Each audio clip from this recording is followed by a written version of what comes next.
The far realm exists as a dimension of madness, positioned far from the standard planes of cosmology.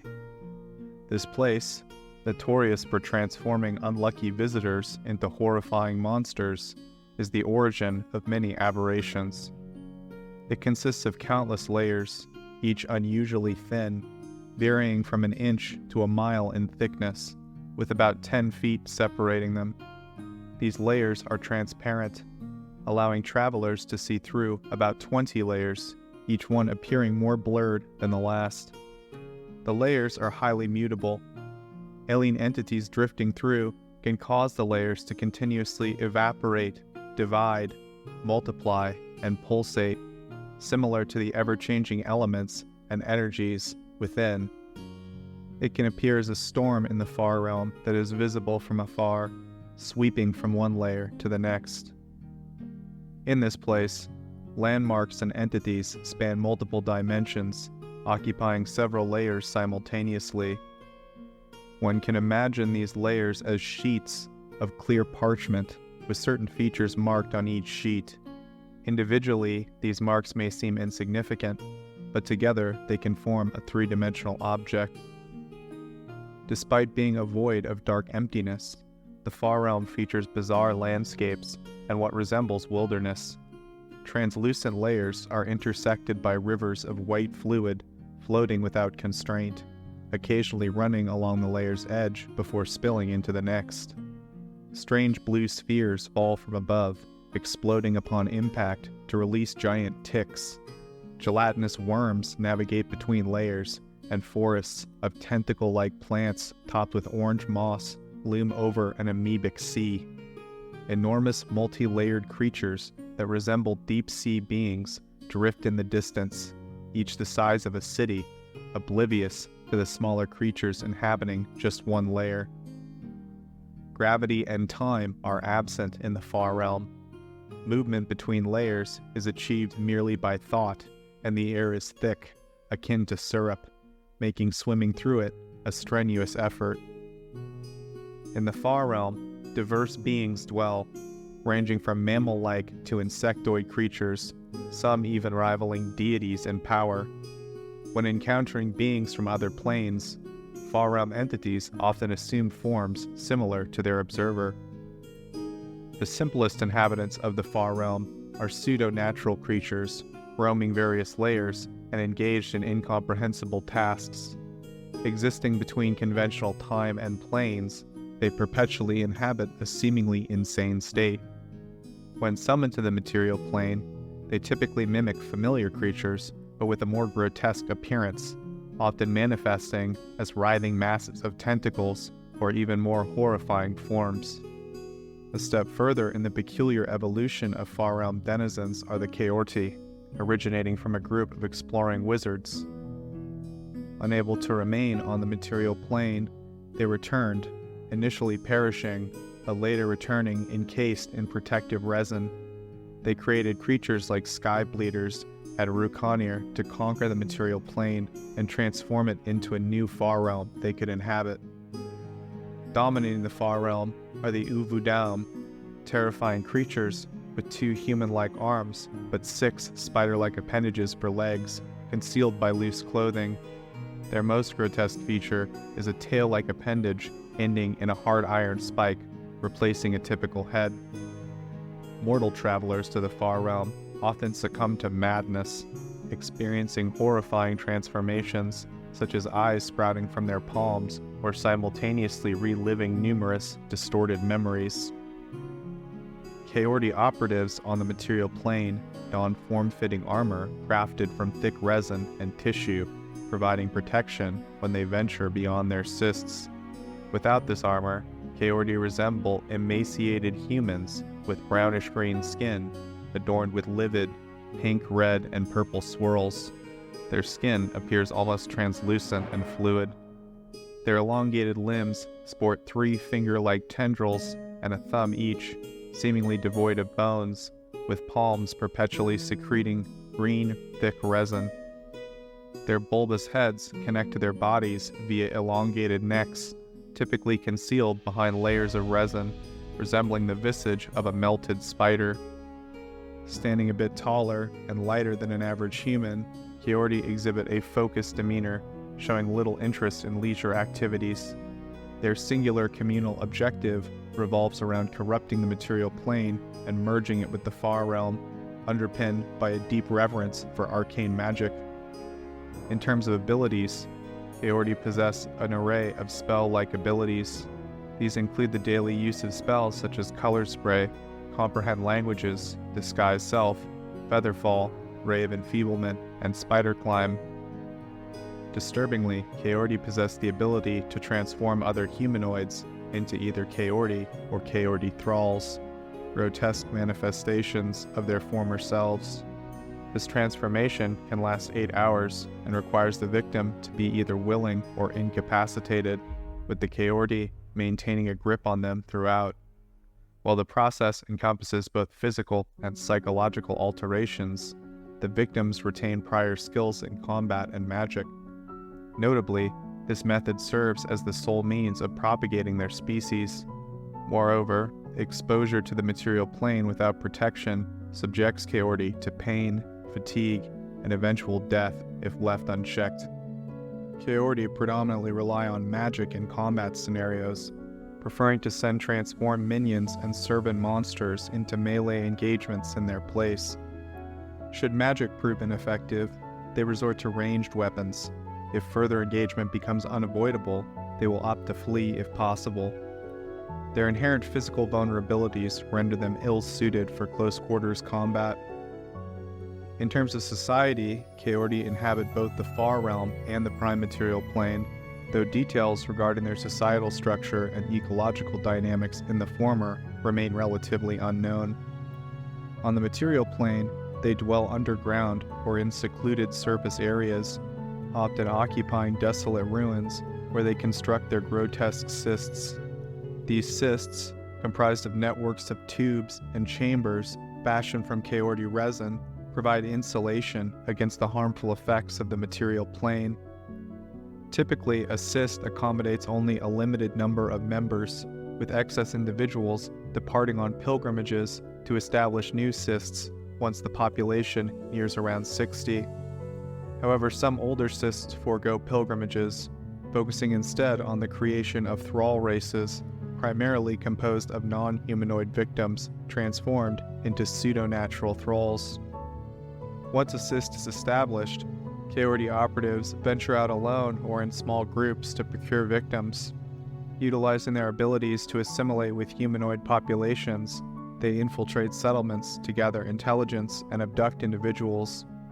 Initially targeting individuals whose disappearance would likely go unnoticed, such as vagrants, criminals, and marginalized individuals, these captives are treated decently, provided with sustenance and comfortable accommodations until deemed devoid of valuable information, at which point they are swiftly scheduled for transformation.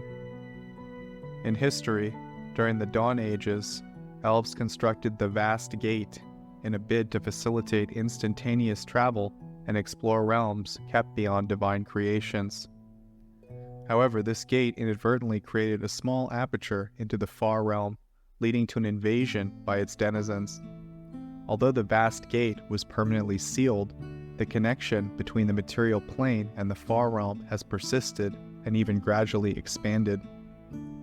A faction of Imiskari wizards, known as the Quinn, meaning entitled in Roshum, stumbled upon ancient tablets detailing the elves' quest to transcend reality. Utilizing the scant magical knowledge preserved in these tablets, the Quinn embarked on a highly publicized endeavor to harness new magic from this alternate reality, resulting in the creation of the Quinn Spire. Despite their success, the Quinn unwittingly attracted the attention of a formidable elder evil named Zerguth upon their arrival. Merely being in Zerguth's proximity caused the transformation of the Quinn into the first Kori. Imaskar swiftly forgot about the Quinn, with little to no remnants of their research surviving. However, fragments of the Kori's alien consciousness retain memories of their former existence. This dim recollection eventually drove them to investigate residual traces of the material plane left by the Quinn Spire, tracing them back to their origin through magical means. Upon rediscovering the prime material plane, they found it hostile to their nature, instigating an overwhelming desire to reshape it into a more hospitable environment for themselves.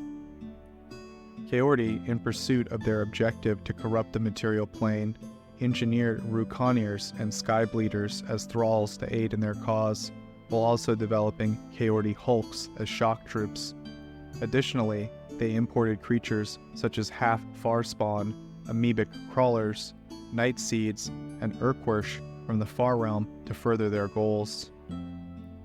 Rukonnirs are aberrations birthed by the Kaordi from the Far Realm.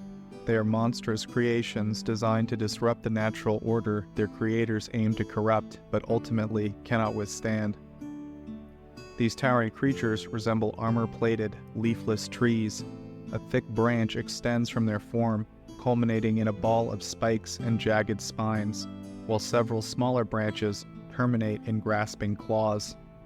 Positioned at what could be considered the front is a large, black, lidless eye, with 3 sizable toothy maws on stalks at the base of the tree amidst a tangled mass of insectoid limbs.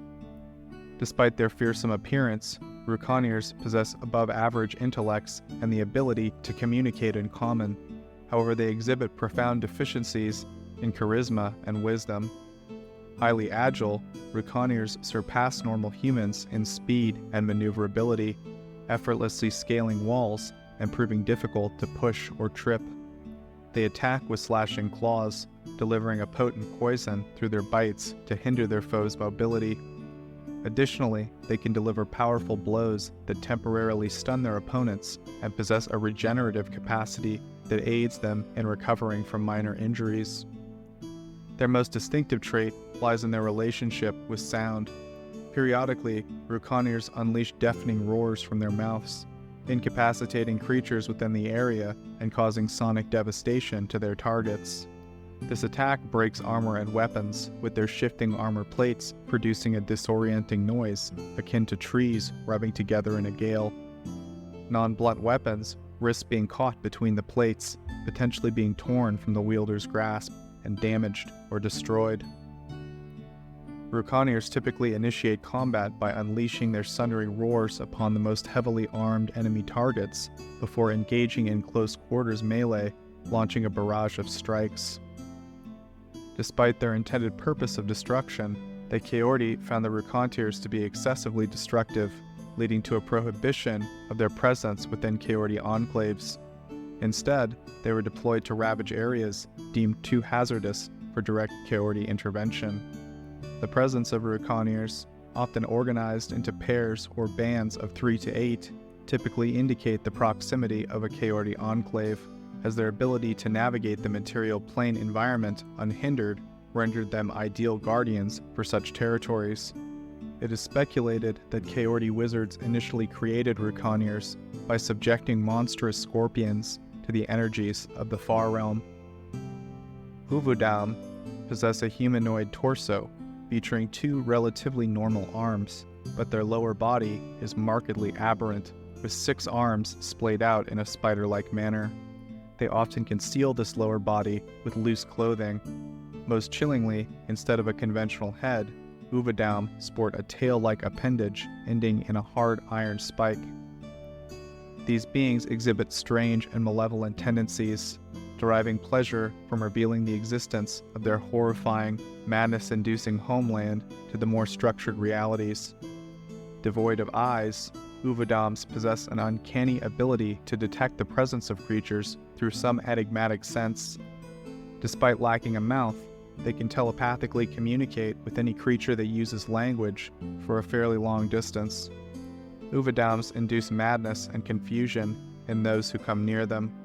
Moreover, when they attack with their head spike, they drain vital senses and mental stability from their victims, while simultaneously replenishing themselves. Highly resistant to electrical damage, Uaams exhibit rapid healing abilities, except when confronted with fire, extreme cold, or holy weapons. Furthermore, they demonstrate proficiency in spellcasting, effortlessly replicating the effects of various spells, including Confusion, Dimension Door, Greater Dispelling, Displacement, Haste, Invisibility, lightning bolt, magic missile, mage armor, polymorph, shield, stone skin, and true strike. They can also cast chain lightning, cold of cone, disintegrate, dominate person, plane shift, prismatic spray, scrying, and teleport without any error. Uaam's inherently induce madness simply by their presence, and adversaries who manage to resist insanity long enough to engage them in combat face the grave threat posed by their numerous spell-like abilities and head spike. Given the chance to prepare for battle, Uaam's typically employ their talents in haste, displacement, and stone skin. Originating from a distant realm, so terrifyingly remote that it transcends conventional planes, Uaam's inhabit a space where the laws of normal dimensions hold no sway.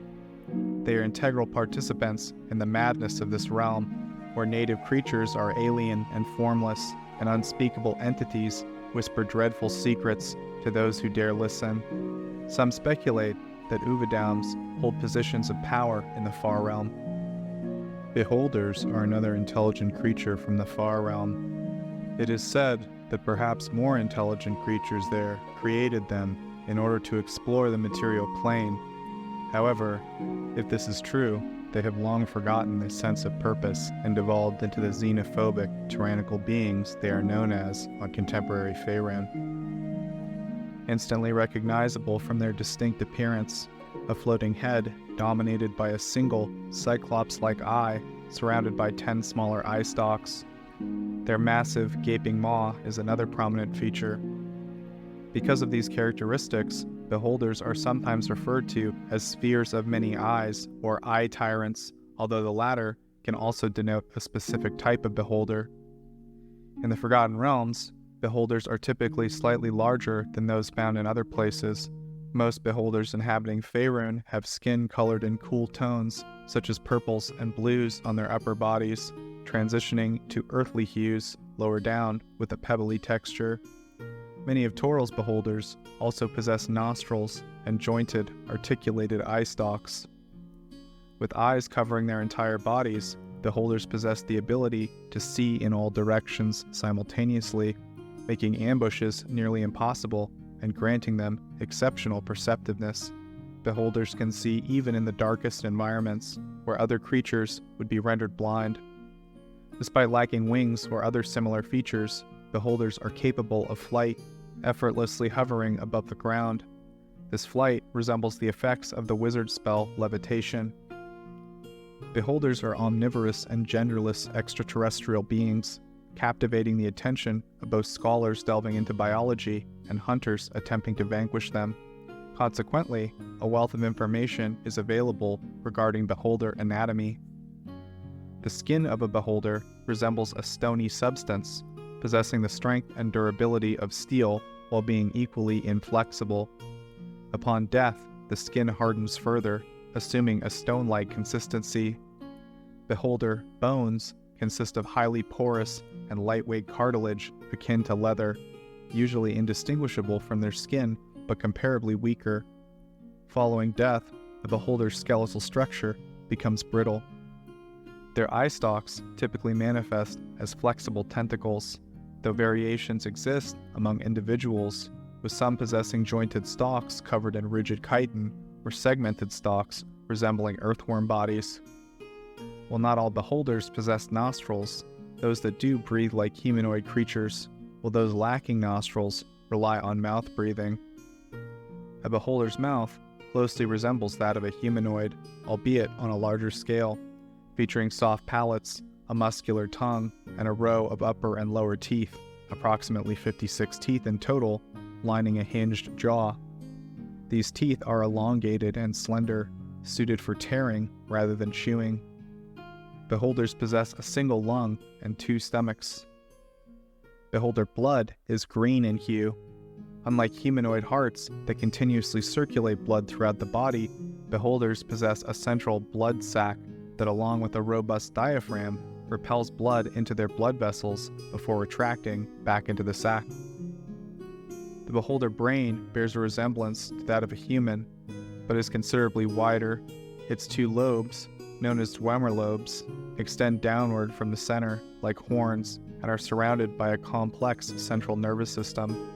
The brain and nervous system serve as the repository for magical energies, which are stored, amplified, and directed into the eye stalks.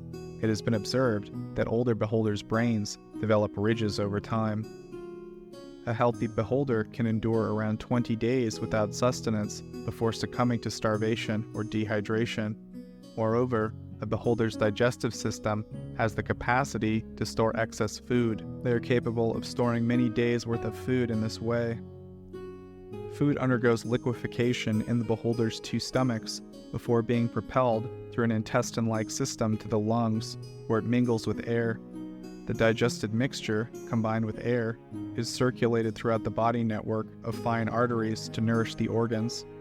Waste liquid, devoid of nutrients and oxygen, is expelled, typically from the mouth. Beholders exhibit a variety of dietary preferences, consuming almost any organic matter, but showing preferences for certain foods. They favor small, live mammals, such as birds, gnome flesh, roast meats, liver and brain pâté, insects, leafy vegetables, flower petals, exotic mushrooms, blood, wine, and food coloring. They favor visually impressive and colorful meals, often watching themselves eat with their eye stalks. Conversely, they tend to avoid citrus fruits, grapes, melons, eyeballs, hard-boiled eggs, shellfish, and fried foods. Indigestible items consumed by beholders are either regurgitated or absorbed into the body, eventually embedding themselves on the inner surface of the beholder's skeleton. The eyes of a beholder are remarkable structures, solid balls capable of capturing light through the pupil and magical energy through the iris, which is composed of a translucent crystal. The iris can assume any shape desired by the beholder, providing it with both dark vision and exceptional vision in bright light. Each eye boasts up to 12 lenses, independently movable and responsible for directing the beholder's eye rays. Deeper within the eye, nearly invisible strands, known as evocularies, transmit light and magical energy to the three retinas located at the back of the eye. These retinas relay sensory signals and magical energy to the brain. When magic is required to power a ray, the brain sends energy back to the eye via the retinas. Beholders garner the energy necessary for their magical abilities by observing spell effects, magical creatures, and magical items. The anti-magic properties of their central eyes, however, remains one of the least understood aspects of beholder biology. Emitting a continuous anti-magic field, the central eye can be partially narrowed through careful squinting, but can only be fully disabled by closing the eyelid entirely or rendering the eye useless through disease or injury. Beholders produce a lighter-than-air gas within their bodies, referred to by some scholars as teucium. This gas accumulates in chambers, primarily located at the top of the skull, ensuring that beholders maintain an upright position while resting. Beholders anatomically regulate the generation or expulsion of teucium to ascend or descend. Horizontal movement and 360-degree tilting are accomplished by expelling air from their lungs through vessels leading to their skin. Beholders reach adulthood by the age of 2 and retain their vigor until around 90 years old. After reaching this stage, most beholders gradually weaken, experiencing a decline in their abilities. Natural death typically occurs between the ages of 120 and 150, though exceptions exist within the elder orb subrace. Sometime before the age of 40, usually around 30 years old, a beholder develops an egg-shaped womb beneath the back of its tongue. This pregnancy induces extreme paranoia until the beholder secludes itself in its lair for birth. Before this, the beholder consumes significantly more food to build reserves, as the womb eventually grows too large to accommodate any further food intake after approximately 4 months. Birth occurs 6 months after the pregnancy. The beholder unhinges its jaw, regurgitates its womb, and bites it off. The newborns inside then chew their way out. A typical brood consists of 3 to 6 babies, occasionally up to 12, with newborns typically being 1/6 the diameter of their parent. Newborns possess levitation abilities, racial memories, and can speak the beholder language Quevkel from birth, with their eye powers developing later. The parent selects one offspring resembling itself the most to rear, while the rest are either consumed or rejected and forced to fend for themselves. Since the birthing process destroys the womb, beholders can only reproduce once in their lifetime. When the chosen offspring reaches adulthood, it usually rejects its parent and seeks independence. Occasionally, a sleeping beholder unconsciously warps reality, spawning a fully grown beholder or similar creature instantaneously. If dreaming of itself, it may create an exact duplicate, while other dreams may result in the creation of beholder kin or entirely unique creatures.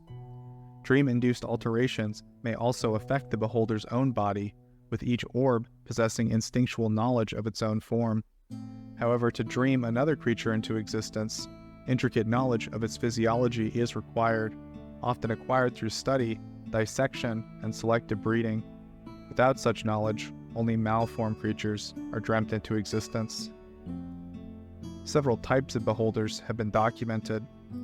Blood-kissed beholders are undead and drain their prey of blood using their eye tentacles. Death tyrants are undead beholders resembling zombies.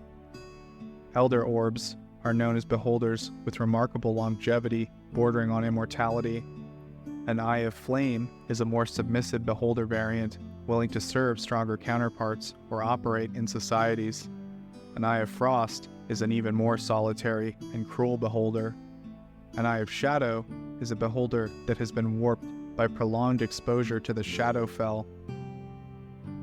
Doom spheres manifest as translucent, glowing versions of their former beholder selves, but retain their general appearance. They seem composed of a cloudy substance with no tangible mass. In addition to the typical powers of a ghost, such as incorporeality and the ability to possess living beings, Doom spheres possess unique abilities stemming from their origins as beholders. While retaining their central eye's anti-magic field, their eye stalks develop necromantic powers. These include Rays of Enervation, Hold Monster, Animate Dead, Unholy Blight, Magical Acid, Bone Shattering, Strength and Fortitude Withering, and a Chilling Ray that attacks Constitution. However, they cannot employ psionics, though they exhibit a high resistance to such abilities. Some Doom spheres can compel victims to harm themselves. Generally, their personality reflects their former trait of avarice, wrath, and strong will, which persists even in undeath. They tend to be cautious and avoid senseless violence, preferring to punish the living or seek revenge. While they cannot speak, they possess reading and writing abilities. In combat, Doom spheres utilize their ocular powers and ghostly bite. They often hide within surfaces, spying on foes with their eye stalks before launching sudden attacks. Difficult to turn, they resist most mind and body-altering spells, are immune to magical cold and electricity, and can only be harmed by potent magic. While injuries cause portions of their cloudy form to dissipate, they reform unless the area is cleansed with specific spells. Doom spheres typically arise from magical explosions, sometimes caused by wild magic mishaps. Solitary beings, they hunt in the area of their demise, remaining invisible and motionless until detecting living creatures, at which point they seek to kill. Some primitive sentient beings revere them, and Doom spheres may occasionally aid their worshippers. A beholder mage is a type of beholder that lacks a functioning central eye, thus depriving it of its innate anti-magic ability. They have capitalized on this condition to train as wizards, making them one of the two kinds of beholders capable of casting arcane spells, the other being elder orbs. Beholder mages are distinguished by their blind, destroyed, or absent central eye. While some may attempt to conceal this deformity, others proudly display it. Typically, they are slightly smaller than average beholders. Using their dead central eye as a spell-casting focus, beholder mages can cast spells by manipulating their eye stalks and chanting a spell-casting song. They possess the skill to sing complex songs, enabling them to handle verbal components of multiple spells simultaneously. Beholder mages enhance their spellcasting by converting their eye stalks into spell stalks, sacrificing the innate power of an eye stalk grants them access to more potent spells and eliminates the need for material components. They can cast spells simultaneously with each dedicated eye stalk, with options ranging from charming individuals to disintegrating targets. After sacrificing their third eye stalk, they gain the ability to summon a familiar.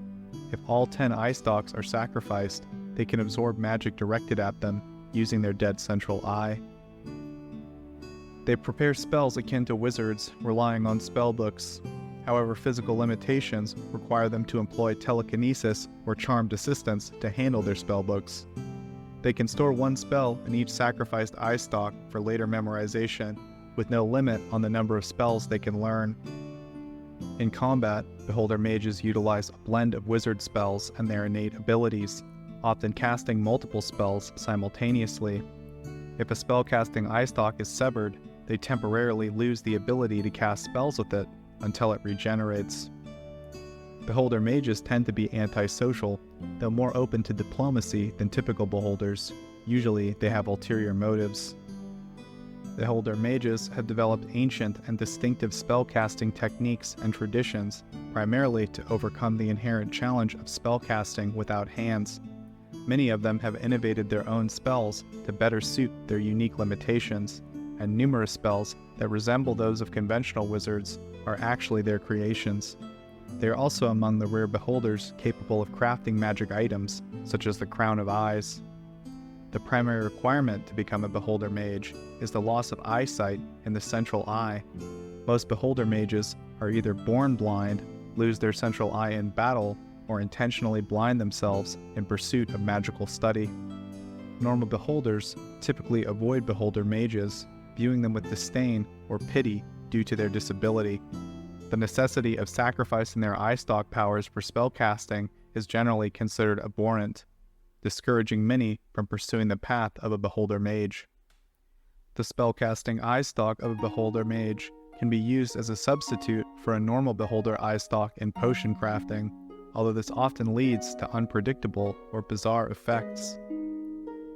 The origins of beholder mage spellcasters are shrouded in mystery. Some believe that the first beholder mages were born blind, while others suggest powerful ancient beholders lost their sight in significant battles, leading to this plan to transform into mages. In the year of the Craven Words, -350 by the Dale Reckoning, the Faerûm seized control of the beholder city of Old Tul, resulting in the conversion of hundreds of beholders into beholder mages under their command. The Faerûm maintained control over the city for centuries, during which both they and the beholder mages independently developed methods to create mutant, miniature beholder kin. Around the 4th or 5th centuries, the hive mother, Shraunrar, established herself in the Underdark beneath eastern Cormyr, compelling many of her brood to become beholder mages. She eventually clashed with Hulak, a druid after whom the Hulak Forest is named, and was slain by one of her own, the beholder mage, Uldeath. The remaining beholder mages formed an organization known as the Zraunrons, clandestinely influencing Cormyrian society for centuries to maintain the status quo while quietly enriching themselves.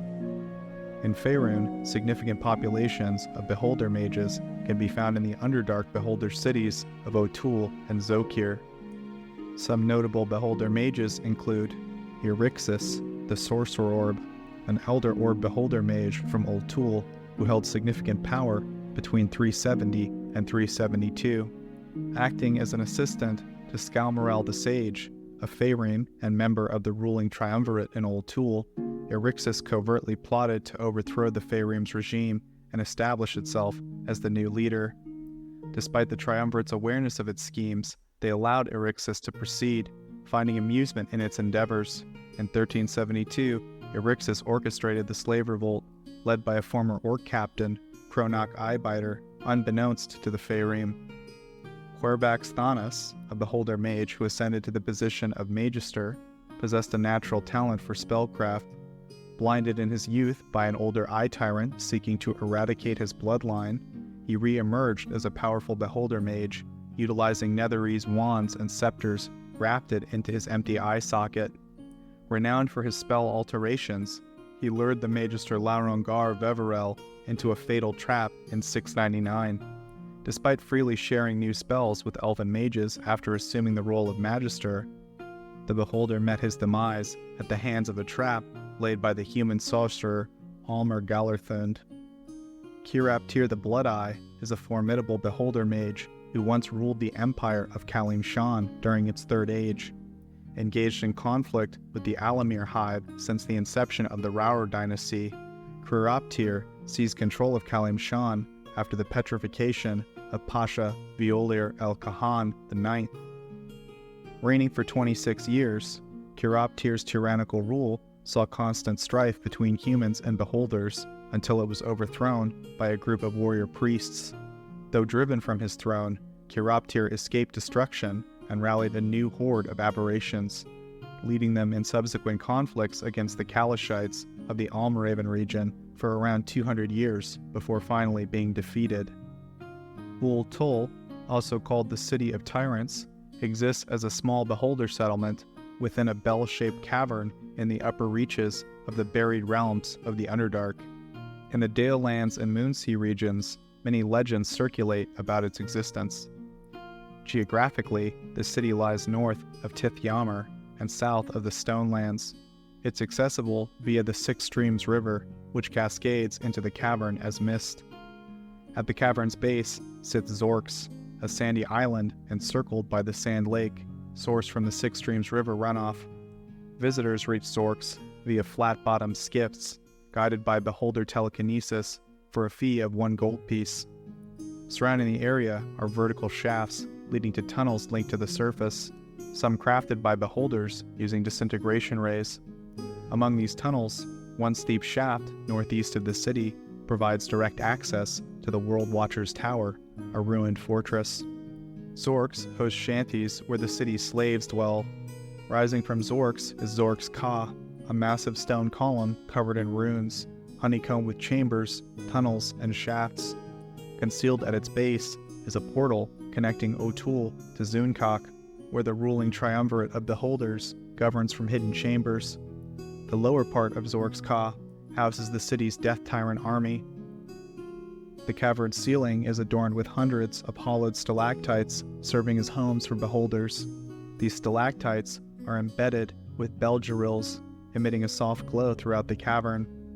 In the past, the city traditionally operated under the sole leadership of a hive mother called the Augularch, supported by a council of over half a dozen other hive mothers, collectively known as the Tyrannarchs. Following the establishment of the Sharn Wall, the city fell under control of a trio of Faerûm satraps who formed the ruling triumvirate. During their reign, the title of Augularch was abolished, although 4 beholders retained the Tyrannarch designation. By 1372, numerous beholders within the city were conspiring against them. However, under the Faerûm, several beholders still held positions within the city's administration. On the eastern edge of Zork's Isle, the city's beholders operate a small bazaar where they trade various goods, often at fluctuating prices. These goods range from death tyrants and netherese magic to rare ores, slaves, uncut gems, and water. They import surface commodities like produce, silk, and fine art. The primary commodity in Old Tul's trade is information, which the Triumvirate has standardized into a currency using a complex formula. This formula determines the value of information based on factors such as the seller's appraisal, the secrecy of the information, potential ramifications, magical involvement, and whether the Triumvirate was already aware of it or not. The latter is considered the most crucial. Before 1372, trading publicly known information could result in lifelong enslavement. Old Tul originated as an eastern outpost of Sun Karath. When the Sharn Wall was erected to contain the Faerûm beneath the Anaruk, the city found itself beyond its confines, severed from the rest of the Beholder nation. Shortly thereafter, a small group of Faerûm beneath the ruins of Mithranor launched an assault on Old Tul with the aim of enslaving its Beholder populace and utilizing their anti-magic abilities to breach the Sharn Wall. After years of conflict, 3 formidable sorcerers among the Faerûm seized control of the city around -350.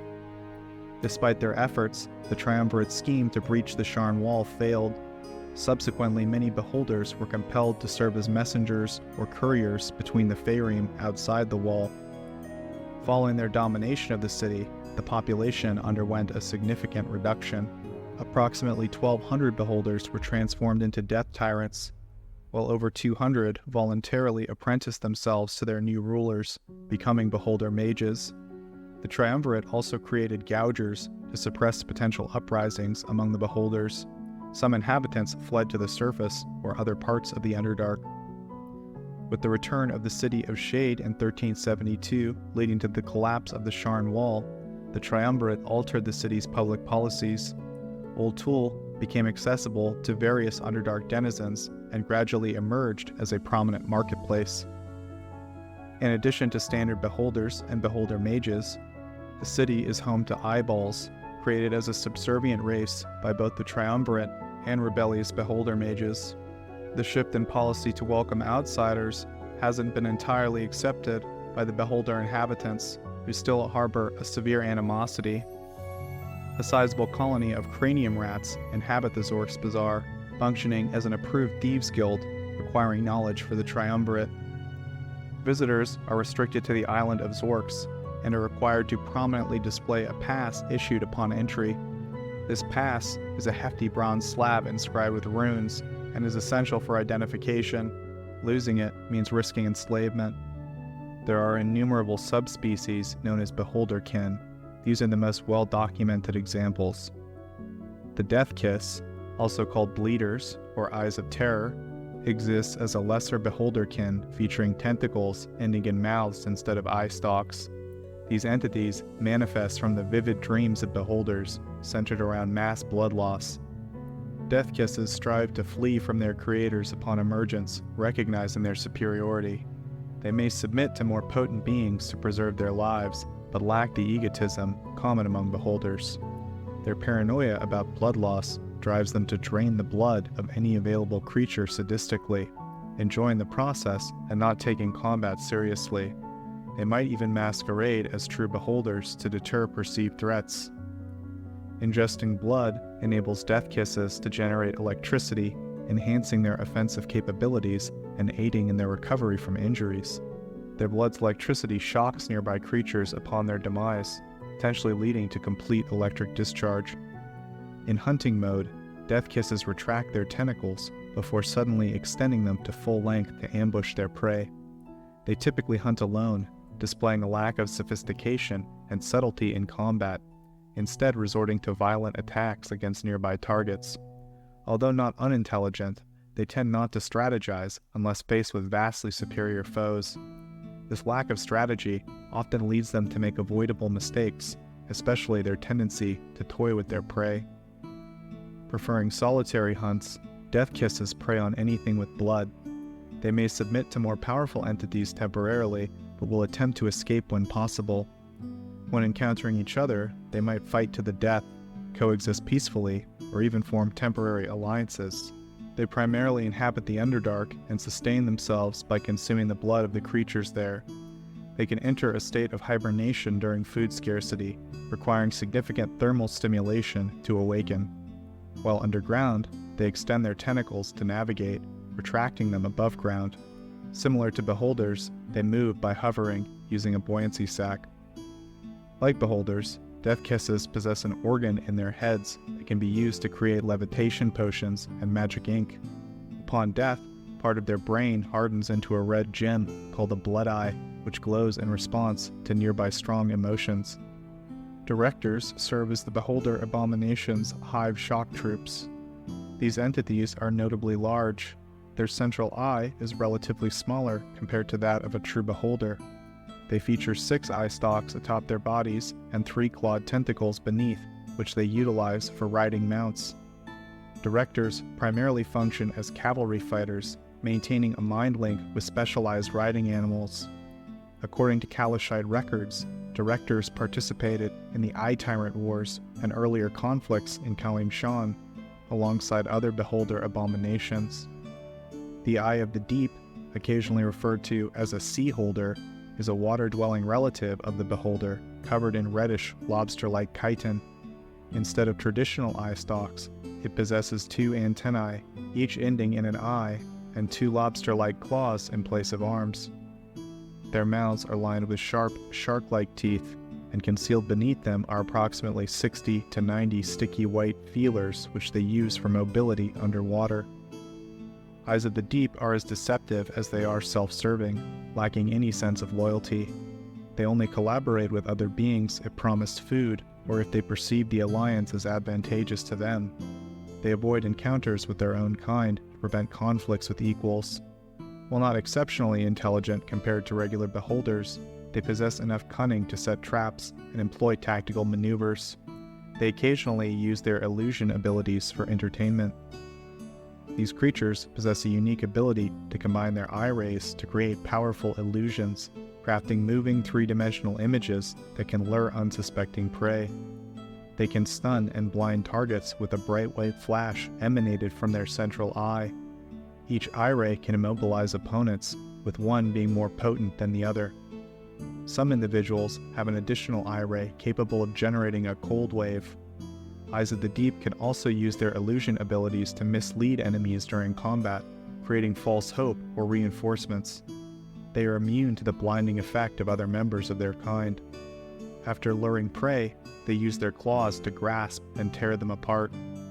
Their claws are adept at cutting through nets, and their feelers are capable of fine manipulation, secreting adhesive or counteracting substances. They possess the strength to lift heavy humanoids, but cannot move while doing so.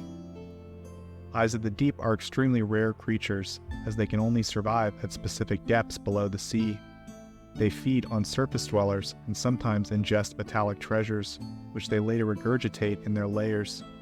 They can regenerate body parts over time, with eye stalks requiring 6 to 11 days, and other parts needing around a month. They do not require sleep and can maintain illusions indefinitely. They reproduce by depositing eggs on the ocean floor, which are fertilized by other eyes of the deep. Young individuals subsist on carrion and small fish until they mature. They possess keen senses, including the ability to smell blood, detect unusual currents, see in the dark, and communicate telepathically with those who share their language. They occasionally form alliances with creatures like Sahaugen and Ixisachitl in exchange for access to land dwellers, as they cannot venture to the surface themselves. They dwell in undersea grottos and sunken ships, often after eliminating the previous inhabitants, and may employ traps or coerce creatures to guard their homes. Young individuals are more inclined to cooperate with others. The Gauth, also known as a lesser beholder or night eye, is a type of beholderkin that sustains itself by feeding on both magic and flesh. These creatures are characterized by their rapacious and despotic nature, often preying on weaker entities to exact tribute and acquire wealth. A Gauth has 6 eye stalks and 4 feeding tendrils emerging from its lower body. Its central eye, surrounded by a ridge of flesh and several smaller, normal eyes, is its most distinctive feature. While the most common breed displays brown and mottled purple and gray coloring, there are variations resembling beholders in color and texture. Unlike beholders, Gaus lack extreme xenophobia and may gather in clusters without engaging in combat over prey. Instead, they coerce weaker entities into providing them with treasure and food, often masquerading as true beholders to intimidate others. Rather than emitting an anti-magic cone, the central eye of a Gauth induces a mental stun in close observers.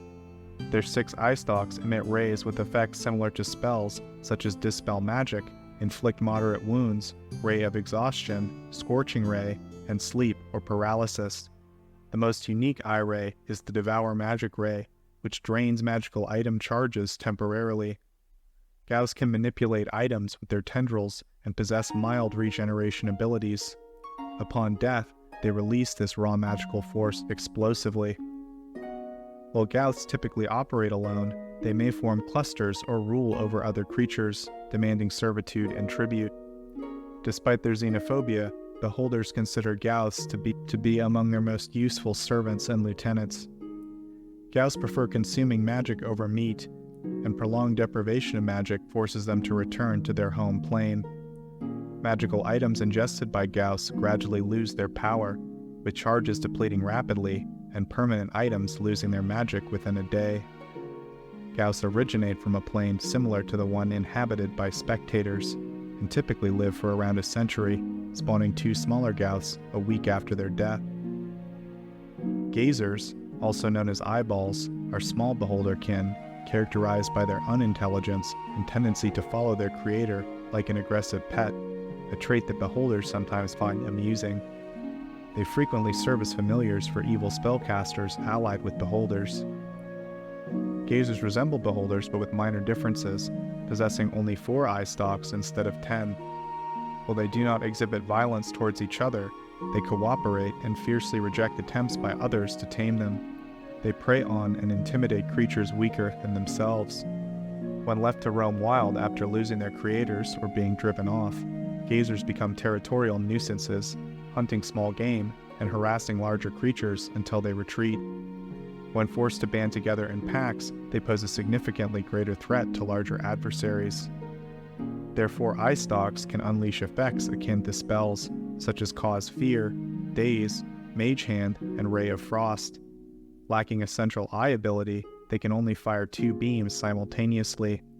In group combat, some Gazers distract foes with Daze Rays, while others target them with Frost Rays. Beholders can see through Gazers' eyes and may lend them to spellcasters for nefarious purposes. As familiars, Gazers can convert one of their rays into a spell ray capable of delivering touch spells.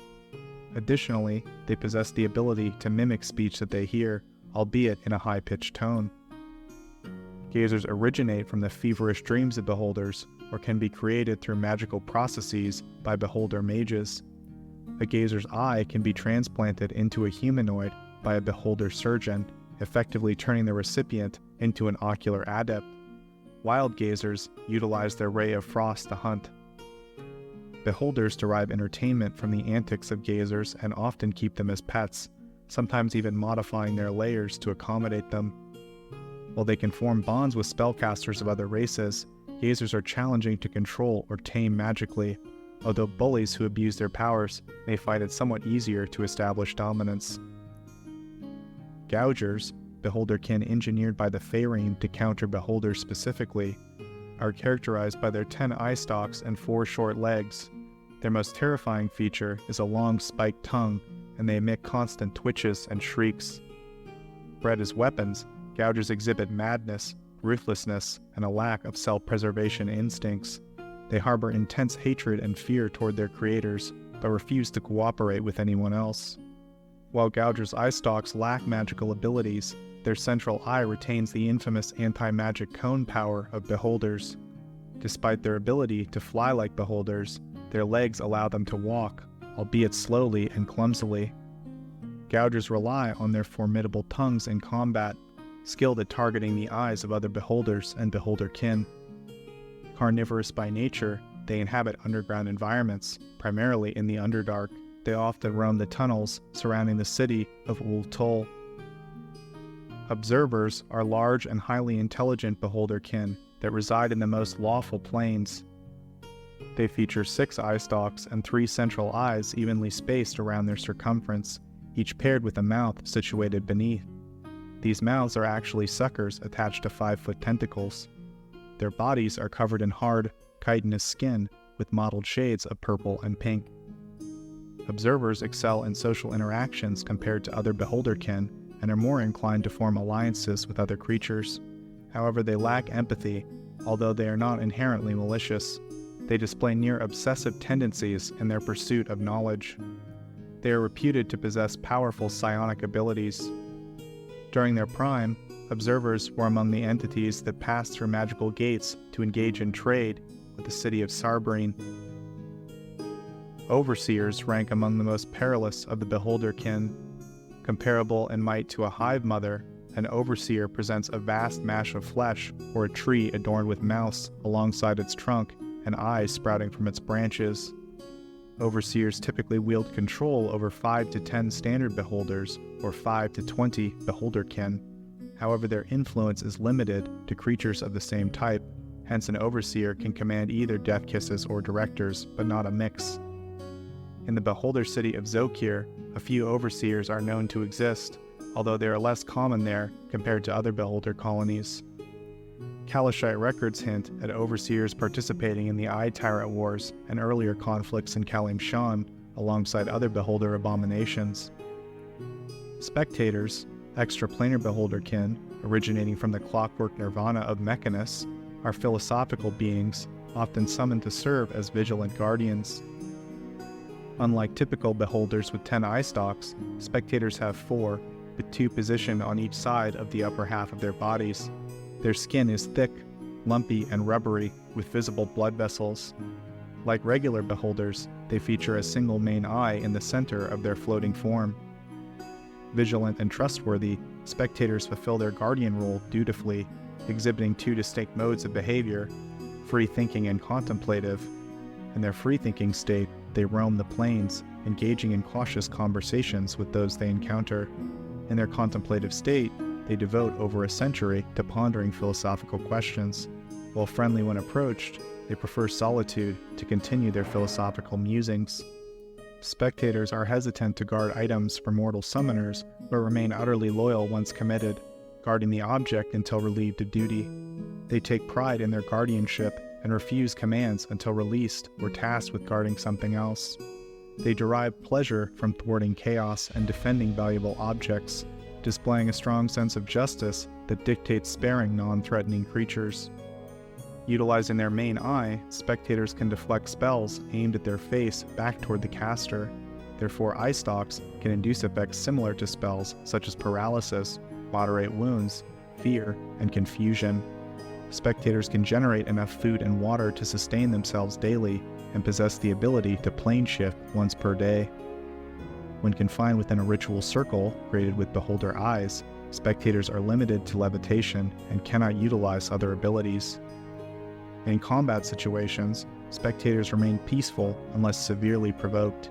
If attacked by a sufficiently powerful opponent while not guarding anything, they typically retreat rather than engage. They only engage willingly when their guard duty is disrupted, when persistently bothered, or when confronted by other spectators. Their defensive tactics escalate from intimidation and confusion to more severe measures like paralysis and enervation as the battle progresses. Although they possess the ability to plane shift, spectators only use it as a last resort to escape when they are incapacitated to the point of being unable to fulfill their guard duty. If pursued after plane shifting, they resort to defensive actions such as biting their pursuers. They return after a period of absence, and any disappearance of their guarded object prompts their permanent return to nirvana. Spectators originate from Mechanus and can be summoned to the material plane through a ritual involving 4 beholder eyes. Using additional eyes increases the likelihood of success, with 10 ensuring success. Once summoned, a spectator enters a contemplative state and remains peacefully in a designated area for approximately 100 years, guarded by the summoner and those initially allowed access. In Mechanus, they are divided into upper and lower classes, with the lower class dwelling alone in vertical caves within the Modron disk, while the upper class serve as guards for important Modron and uphold lawful ideals. Becoming an upper-class spectator requires capturing and delivering a rogue Modron to Mechanus authorities, although this position is temporary and revoked in old age. Some spectators serve specific deities, such as Gerdal Ironhand, Gorm Gulfin, Helm, and Savras, often employed as guardians for temples by the Church of Helm. Spectators possess a magic organ in their brain granting flight and generate magical energy for their abilities. They have a perfect internal clock and rapid regeneration while in Mechanus.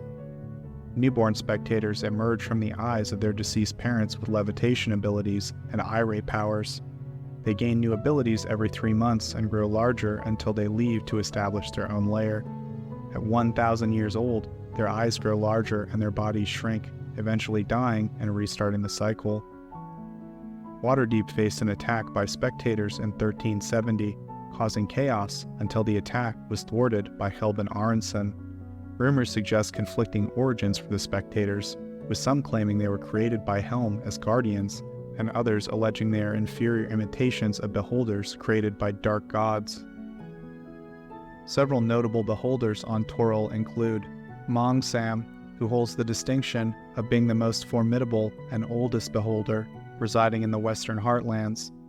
A member of the Gentarim, he also holds sway as the ruler of Teshwave, standing out as the most notable among the exiled beholders of Old Tul. Compared to his kin, Manxam is regarded as remarkably reasonable.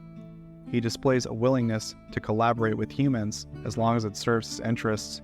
He has shown a particular favor towards priests devoted to Bane. Among his possessions, Manxam is known to possess a helm of telepathy specially adapted to accommodate his unique physiology. During the assault on Gentle Keep by Chandral Shesser, Manxam maintained minimal involvement, favoring Fazul Shembril's leadership over that of Manshun. In subsequent years, he aligned himself with Fazul, actively contributing to the downfall of Manshun. Before the year 1374, Manxam received sponsorship from the Gentarim to track down and eliminate Avgard the Black, a former nobleman of Gentle Keep turned pirate king of the Moon Sea. Leading a contingent of beholders, Manxam orchestrated a devastating assault on the pirates' vessel, leaving nothing but ash in their wake. By 1489, Manxam has emerged as a prominent figure in the leadership of Darkhold, which serves as the headquarters of the Gentarim. Tabulux is an outcast beholder ranger and cave lord who wandered the depths of the Lower Dark and the Underdark alongside his companion, the Illithid Ralain. Ostracized from beholder society due to his divergent philosophical beliefs being aligned with goodness, Tabulux faced persecution and expulsion from his own kind. However, he found solace in the friendship of Ralain, an Illithid who shared a similar outcast status. Together, they forged a path in the perilous Underdark, carving out a sanctuary in the Lower Dark where they could evade harassment. In approximately 1372, Tabulux became the target of the beholder Jessek's pursuit, driven by a desire to eradicate Tabulux as an abomination and shame to all beholders. While Jessek harbored no animosity towards Ralain, the Illithid's presence posed an obstacle to his goal. Jessek sought the assistance of an annihilator to aid in Tabulux's capture. Constantly on the move to evade threats and the migrations of Underdark inhabitants, they carried only what is essential for their nomadic existence. Zash served as the enigmatic Grandmaster of the Shadow Thieves during their resurgence in Waterdeep and their collaboration with the Drow against the City of Splendors in the mid-14th century. The beholder maintained an aura of mystery, with their true identity concealed from most. Zash ruled with secrecy and severity, exercising strict control over the Shadow Thieves. Punishments meted out by Zash were notably cruel, and their subordinates remained ignorant of his race or gender. Zash harbored a penchant for consuming humanoid flesh, favoring halflings and nobles for their taste and tenderness. Mind control facilitated the procurement of willing slaves to serve as meals. Despite their aberrant nature, Zash reveled in luxury, surrounded by groveling servants who catered to their every whim. Their subterranean abode in Undermountain boasted various amenities, including a private arena for battles, a shrine and temple dedicated to Mask, and lavish baths frequented almost exclusively by Zash himself. The beholder forged a vast network of contacts, instrumental in rebuilding the Shadow Thieves in Waterdeep. Their alliance with the Drow, led by the fervent High Priestess of Lolth, Matrix Azorna, facilitated this resurgence. Zash commanded loyal thief agents, brainwashed ogres and trolls, and borrowed orcs from Orozak. Spectators, who nested in the nearby caverns, also served Zash faithfully. Little history has been divulged about Zash, including their precise role within the guild. Speculation surrounds their position, ranging from belief that they are the true Grand Master to a sect leader or member of the Shadow Council. Around a decade after the time of Troubles, in 1370, the Shadow Thieves established a covert stronghold in Waterdeep, led by Guildmaster Georges. However, Georges' infatuation with a noblewoman, Merith Falcon, threatened the guild's stability. His lieutenant, Heinz, betrayed him to Zash, who orchestrated a severe punishment. Heinz pledged allegiance to Zash and relocated with the captive Merith Falcon to the beholder's opulent lair. An adventurer dispatched by Helbin Blackstaff infiltrated his domain encountering enslaved humanoids and spectator servants. Upon confronting Zash, the hero discovered the truth, that he was a green-skinned beholder plotting to seize power from Xanathar of the Xanathar Thieves Guild. Recognizing the impending downfall of the Drow Alliance, Zash opted to betray them, capitalizing on the ensuing power vacuum. The beholder Xanathar emerged during the mid-14th century, establishing himself as the primary crime lord behind the Xanathar Thieves Guild in Waterdeep. Xanathar was said to have derived immense satisfaction from his role as a crime lord, relishing in the irony of operating beneath the notice of Waterdeep's lords while they boasted of eradicating organized crime. Confident in his authority and ability to evade detection, his primary objective was to safeguard his position of power. Luxurious indulgence, including sumptuous foods provided by steel toe, fragrant oils, and exotic tobaccos and herbs, fueled his voracious appetite, which extended even to consuming sentient creatures. During moments of leisure, Xanathar immersed himself in a large tank of scented water, where he concocted his nefarious schemes. Xanathar maintained a close circle of confidants, referred to as his four counselors, who conducted regular meetings and managed various aspects of the organization on his behalf. Concealed from the knowledge of others, including his true nature as a beholder, Xanathar entrusted key roles to individuals such as Shindia Darkeyes, his trusted lieutenant overseeing blackmail and extortion operations. Despite his disdain for Xanathar's continuous insults, Slan Thurbel served as the guild's mercenary leader and hitman. Slink Montescore functioned as Xanathar's astute bookkeeper and information gatherer, utilizing a network of spies and informants across the city of Waterdeep. Ott Steeltoes, a dwarven pirate, catered to Xanathar's culinary desires. While Xanathar harbored the typical beholder's suspicion of magical artifacts, he did possess a custom-made eye-stalk ring imbued with immunity against detection and location magic, which adorned his fifth eye-stalk. Additionally, he sported non-magical rings on his other eye-stalks, each valued at around 350 gold pieces. Xanathar's lair resided within a concealed chamber hidden behind a secret door in the sewers beneath Waterdeep, accessible through a network of trap passageways. These traps, primarily non-lethal in nature, include falling cages, nets, and pits designed to ensnare intruders. Known solely to Xanathar and his counselors, the lair remained impervious to discovery, with any who stumbled upon it meeting a swift demise. Opulently furnished, his lair boasted multiple treasure vaults and libraries. Through the Thieves Guild, Xanathar exerted control over the majority of criminal activities in Waterdeep. Instead of operating as a traditional guild to avoid scrutiny from the Lords of Waterdeep, Xanathar orchestrated freelance thievery through intermediaries, safeguarding his identity and whereabouts, while serving as a patron to numerous criminal enterprises. Xanathar amassed intelligence about the surface world through his intermediaries, particularly concerning Waterdeep's sewers in connection to significant locations such as Under Mountain. His libraries meticulously cataloged information on Waterdeep's mages, although all this data was kept encrypted. Originally hailing from the Annarian Hive, Xanathar began as a follower of Xantrif, an eye tyrant allied with Manshun of Gentle Keep. Sent to the City of Splendor by the Gentarim to undermine the Lords of Waterdeep, Xanathar soon went rogue, establishing his criminal network independent of his Gentarim masters. By the mid-1350s, Xanathar led a thriving yet unofficial thieves guild, concealing his true nature and aspirations from all but his highest counselors. However, unbeknownst to Xanathar, another beholder, known as the Eye, sought to usurp his power and eliminate him. After years of careful observation and investigation, the Eye orchestrated Xanathar's downfall, ultimately assuming control of Xanathar's guild without detection. In reality, the original Xanathar met his demise in 1358 at the hands of adventurers acting on behalf of the Lords of Waterdeep, facilitated by another beholder who assumed Xanathar's identity. Kiru Skai, also known as the Eye, serves as an elder orb and the inaugural beholder to adopt the title of the Xanathar, becoming the leader of the Xanathar Thieves Guild. Notably paranoid, even for a beholder, the new Xanathar exhibited extreme caution, preferring to operate through intermediaries rather than venturing out himself. Its stronghold in Skullport and Undermountain remained its primary domains, accessible through a portal. Few knew of its true nature as a beholder, including most members of its own guild.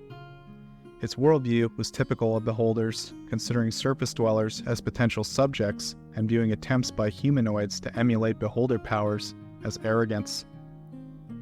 Despite its attempts to stave off the effects of aging through magical means, such as potions of longevity and coerced healing from kidnapped clerics, Kiru Skai felt the toll of its advanced age. Elder orbs are believed to be immortal, ceasing to age after a prolonged period of physical decline.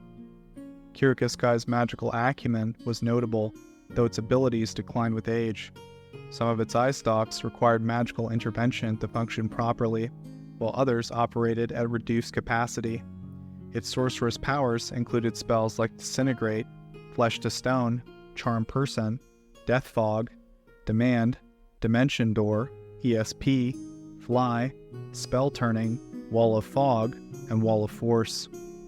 Preferring interrogation over outright violence, the beholder sought to extract information from his enemies. The Elder Orb possessed various magical items, including the original Xanathar's Ring Against Detection and Location, Beads of Force, a Cloak of Arachnida, Oil of Timelessness, a Ring of Feather Falling, a Staff of Curing, a Wand of Lightning, a large Bag of Holding, and its most unique possession, a dual-ended item resembling a Vorpal longsword and a gauntlet with missile-storing properties. At the head of Xanathar's Thieves Guild, Kiru Skai oversaw a criminal enterprise focused on thieving and slavery. Its organization rivals other prominent criminal operations in Waterdeep, including those involved in smuggling. Kiru Skai exerted control over all beholders in Undermountain, ensuring compliance through force or expulsion. Within the Xanathar Thieves Guild, Kiru Skai allocated authority to 8 masters, each responsible for a specific aspect of the guild's operations. These relationships range from loyal cooperation to subtle defiance by certain members. Additionally, the 11 Eyes of Xanathar serve as his trusted agents, instrumental in the guild's success. Originally known as the Eye, Kiru Skai was an inhabitant of the Grey Peaks Hive within the Grey Peak Mountains. Arriving at Skullport in 1205 as a slaver seeking broader markets, the Eye's influence and operations expanded over time. Eventually, he restructured his organization into a semi-autonomous model, fading into obscurity by spreading rumors of his demise or retirement. By 1304, the Eye's agents had become a significant slaving ring in Skullport, with no apparent ties to beholders. Simultaneously, the Eye delved into the affairs of the Xanathar Thieves Guild after discovering it was also led by a beholder from a different hive. Determined to seize control, the Eye orchestrated a plan to eliminate the current Xanathar and assume leadership. Exploiting internal strife and manipulating another beholder named Uth, the Eye orchestrated Xanathar's demise and assumed control of the guild. Unable to impersonate his predecessor convincingly, the Eye declared the Xanathar to be a title rather than a singular entity. Consolidating power, the Eye unified the agents of the Eye and Xanathar's guild, establishing a formidable slaving operation in Skullport. This expansion encroached on smuggling activities previously controlled by the rival beholder, Misker, the pirate tyrant. Asserting dominance, the Eye extended control over all beholders in Undermountain, forcing dissenting individuals to flee to the Underdark or the surface. Misker, the only remaining challenger, was driven into hiding within Trobriand's graveyard. In 1379, the Eye intervened when his minion, Shinelar Drawl, was captured by mercenaries hired by the slaver Lanador. Supporting an adventuring party hired by the City Watch, the Eye thwarted the slaver's plans. Ultimately, the second Xanathar met his demise in a confrontation with the former agent, the Lich Averine. By 1479, an ancient beholder known as the Blind claimed to be the Xanathar, seeking a relic to restore his power and exact revenge on Averine. The Far Realm is a dimension beyond mortal comprehension, so vast and strange, any creature not understood by biological or arcane knowledge on Toril is usually attributed to it. Yet despite the remoteness of this alien landscape to our own existence, the creatures that inhabit it have proven remarkably adaptable on Faerun, ruling over entire civilizations of beings they consider limited, provincial, and inferior. Perhaps more terrifying even than their alien nature is their ability to thrive among the criminal and tyrannical elements of the societies that inhabit the Forgotten Realms.